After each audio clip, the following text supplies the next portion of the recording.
Hey there, baseball fans. Nathan Rohde and Shooter Hunt here with the latest episode of Coffee and Curveballs. And Shooter, it's a special one because it is Super 60 week. So we're going to talk some breakout candidates or picks to click.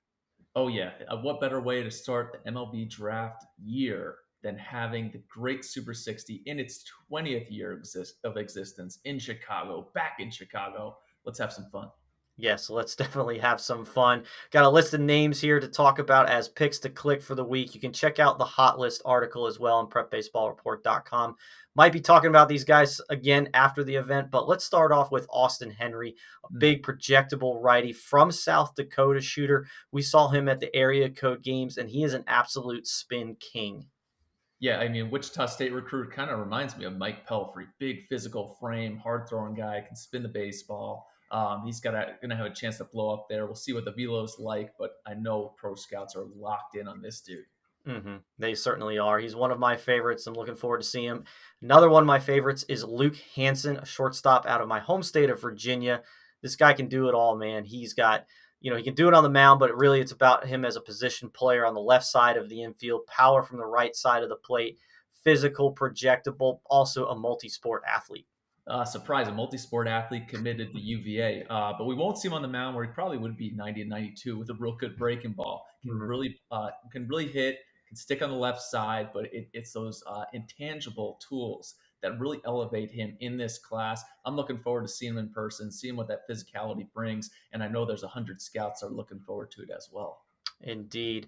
Looking at a big sleeper name in Kansas, we've got Ben Bybee, who's missed the last couple of years because of injuries. Got a little bit of time on the mound in the fall. And I tell you what, it's looking pretty good. And I think he's ready to break out this weekend. I think Bybee might be the biggest name that guys are excited to see, especially with the last couple of years where he hasn't really been on the national stage quite as much. To get to see him in person in February, hop on that bump, show off what he's been able to get back to and where I think he can go. He's an Arkansas recruit. It's big arm talent. It's a workhorse frame. Can't wait to watch him. hmm You let me have my Virginia bias. I'll let you have your New Jersey one. We got Max Martin showing up at the event, who you think is a big time program changer for Rutgers, but they might sweat it a little bit if he breaks out this weekend.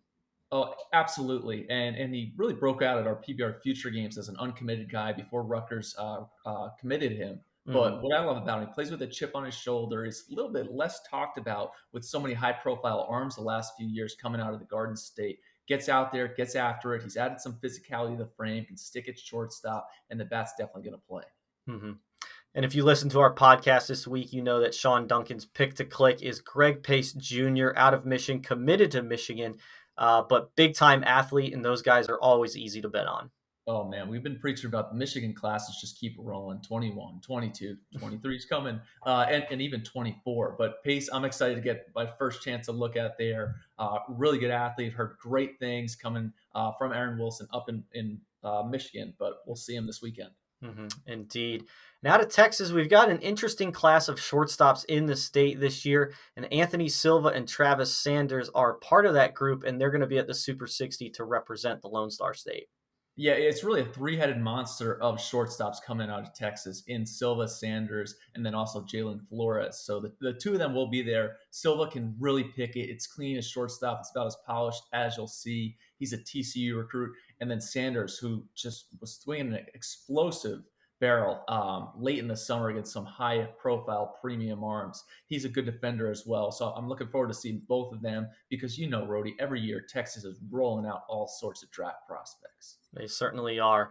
One more name to wrap it up for you here. We got Jackson Humphries out of North Carolina.